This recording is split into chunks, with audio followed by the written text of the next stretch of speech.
Bonjour, bonjour mes frères et sœurs, c'est la sœur Yolande. Je suis de retour pour une nouvelle vidéo, comme d'habitude, pour une nouvelle lecture. Donc tout d'abord, je vais vous demander comment vous allez. Est-ce que vous allez bien avec la paix et la grâce du Seigneur? Et oui, nous savons bien que nous allons tous bien au nom de Jésus, parce que nous savons que notre Seigneur ne nous abandonne jamais. Notre Seigneur est toujours à côté de nous, comme d'habitude. Et nous remercions le Seigneur parce qu'il nous a fait grâce ce matin. Il nous a permis de nous réveiller. Il nous a fait grâce, il nous a laissé le souffle de vie encore. Donc nous remercions le Seigneur pour ça. Et nous remercions le Seigneur également parce que nous ne sommes pas à l'hôpital, on n'est pas malade, nos enfants n'ont rien et nos maris aussi n'ont rien.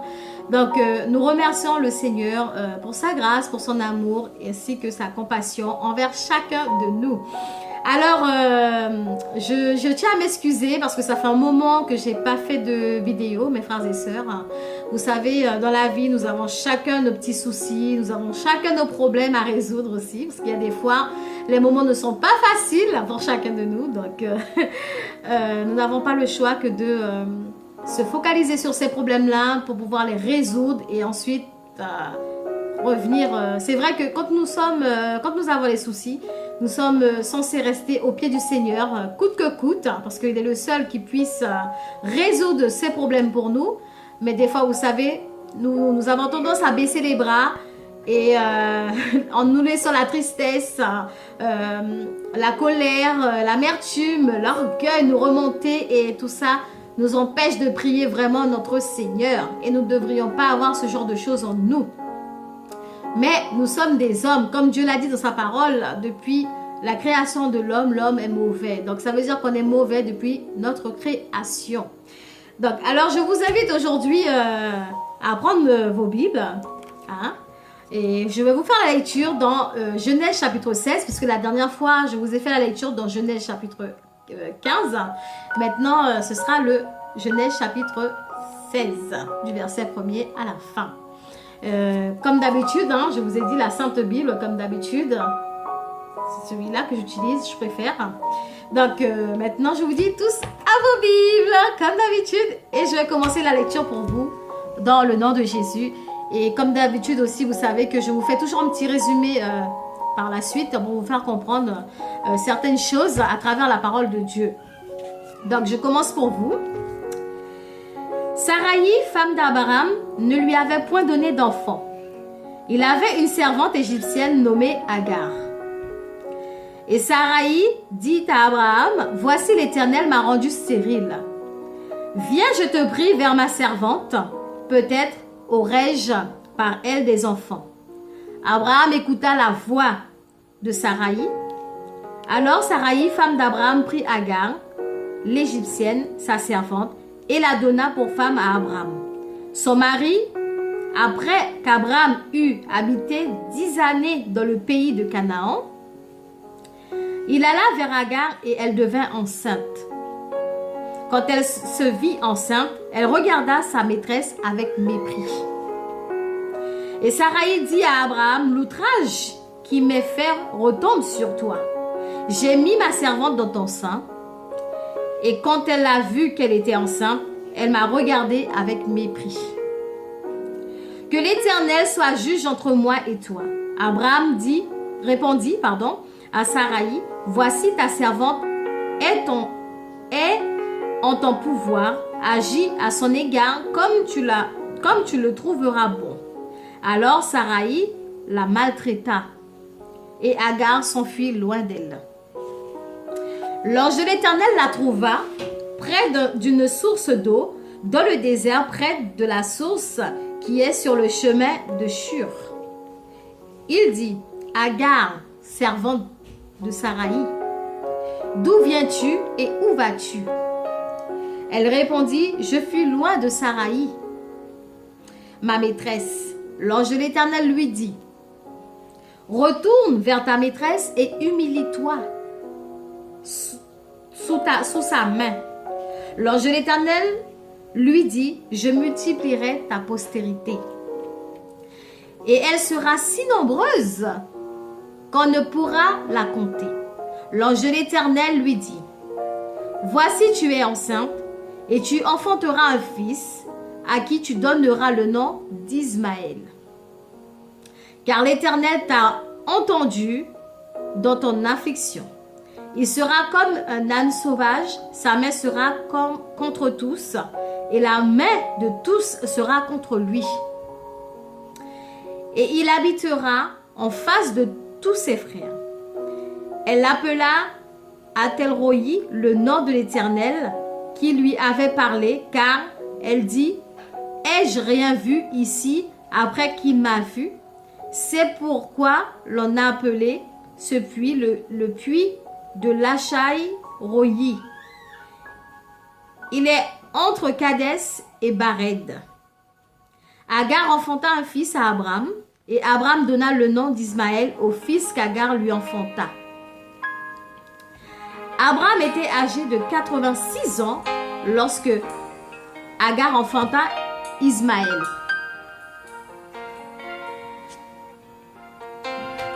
C'est la fin du verset. Alors, mes frères et sœurs, à travers cette lecture, nous voyons que Sarai ne pouvait donner d'enfant à Abraham. Elle n'arrivait pas à enfanter. Elle avait du mal à enfanter. Et nous voyons que Sarai, ce qu'elle avait fait, en plus c'est quelque chose qui était vraiment, vraiment mal parce que on n'a pas à envoyer son mari vers sa servante. De nos jours, nous voyons que Dieu, lui, il nous a dit qu'une fois qu'on est marié avec son mari, on n'a pas à partager son mari. Le mari, mon mari, c'est mon mari. Je n'ai pas à le partager avec qui que ce soit. Selon la volonté de Dieu, je n'ai pas à le partager avec qui que ce soit. Et Sarai, elle avait fait cette erreur, justement. Et cette erreur qu'elle avait faite, nous voyons que cette erreur s'est retournée contre elle. Alors, nous voyons que Sarai a envoyé sa servante vers son mari pour que son mari puisse la mettre enceinte. Et nous voyons par la suite, par jalousie, Sarai s'est montrée très méchante envers Agar, puisque par jalousie, elle la maltraitait, puisque elle n'arrivait pas à enfanter. Et donc, le fait que Agar a réussi à tomber enceinte pour son mari, donc ça l'a vraiment mangé à l'intérieur, quoi, je vais dire. Et vu qu'elle maltraitait Agar, Agar s'est enfuie loin d'elle. Justement, Agar a pris la décision de partir de la maison de Sarai pour ne plus être maltraitée par elle. Et nous voyons aussi que l'ange de l'Éternel demanda à Agar de retourner justement vers Sarai et en lui demandant de s'humilier sous la main de Sarai. Et lui, par la suite, qu'est-ce qu'il ferait? Il allait multiplier la postérité d'Agar. C'est-à-dire qu'il allait donner à Agar beaucoup plus de choses si elle faisait ça. Et nous voyons aussi que l'ange de l'Éternel dit à Agar qu'elle était enceinte et qu'elle fera un fils. Et ce fils, il va falloir qu'elle l'appelle Ismaël. Et vrai, nous voyons que par la suite, Agar a enfanté l'enfant. Et une fois qu'elle l'a enfanté, elle lui a donné le nom d'Ismaël. Elle avait écouté l'Éternel, elle l'avait obéi. Et nous voyons que quand elle a enfanté cet enfant, Abraham avait 86 ans. Donc ça veut dire que mes frères et sœurs, à cette époque, nous voyons que ces gens-là, malgré qu'ils étaient vieux, c'est comme l'histoire de Sarah, mais nous allons venir dessus aussi par la suite parce que nous sommes dans l'histoire. Nous voyons qu'à dans cette époque, ces gens pouvaient avoir des enfants à n'importe quel âge. Et donc, de nos jours, les femmes, nous avons une période où nous pouvons enfanter et une période où on ne peut plus enfanter. C'est pour ça que aujourd'hui, quand je vois un homme qui refuse de donner à sa femme un enfant, qui refuse de faire un enfant avec sa femme, pour moi cet homme il est égoïste. Dans quel sens? Parce que un homme peut faire des enfants jusqu'à ce qu'il meure. Il n'a pas de finition, quoi. Il fait des enfants jusqu'à ce qu'il meure. Tandis qu'une femme, à un moment donné, elle fait ce qu'on appelle la ménopause. C'est-à-dire une femme, à un moment donné, elle ne va plus voir ses règles. Et suite à ça, elle ne peut plus enfanter. Une femme à un certain âge où elle peut enfanter, et à un certain âge où elle ne peut plus enfanter. C'est pourquoi moi je dis que les hommes de nos jours sont égoïstes. Quand ta femme te demande de lui faire un enfant, c'est pas toi qui vas l'occuper, c'est la femme qui va prendre sa responsabilité. Donc pourquoi tu ne veux pas donner à ta femme cet enfant-là? Puisque c'est elle qui va gérer le tout, c'est elle qui reçoit la douleur, c'est elle qui porte le bébé, c'est elle qui a tous les symptômes dans une grossesse. Donc pourquoi les hommes d'aujourd'hui, la plupart d'entre eux, ne veulent pas donner à leur femme l'enfant qu'elles veulent avoir? Ce sont des hommes égoïstes de nos jours. Et nous voyons aussi qu'il y a des femmes aussi, qui sont égoïstes. Hein. Il y a des hommes qui veulent avoir des enfants, mais la femme, elle refuse catégoriquement. Elles vont te dire, oui, il y a trop de travail dans un enfant, il y a trop de ceci, il y a trop de cela. Et pourtant, c'est Dieu qui donne. C'est Dieu le chef de notre vie. C'est Dieu qui dirige notre vie. On n'a pas à la diriger, notre vie. C'est Dieu seul qui doit la diriger.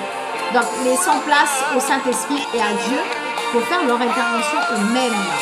Laissons Dieu guider notre vie. Ne laissons pas la chair agir à notre place. Laissons le Saint-Esprit qui est en nous agir à notre place, afin que Dieu puisse parler à travers nous, afin qu'il puisse nous guider dans sa parole, afin qu'il puisse nous éclaircir. Donc voilà, la lecture du jour, je l'ai terminée. Je vous ai donné quelques détails aussi sur le verset, sur le chapitre, pardon. Et donc j'espère que vous êtes vous serez contents de cette lecture que j'ai pu partager avec vous aujourd'hui. Et donc je vous dis à demain pour une nouvelle lecture comme d'habitude. Et cette fois-ci nous allons nous retrouver dans Genèse chapitre 16. Donc je vous dis, je vous souhaite une très très bonne journée sur la protection du Seigneur, qui vous garde, qui vous protège contre toute attaque de l'ennemi, qui vous bénit, qui vous guérit ceux qui sont malades. Et je vous dis à demain si je veux pour une nouvelle lecture de la sœur Yolande. Que Dieu vous bénisse, je vous aime.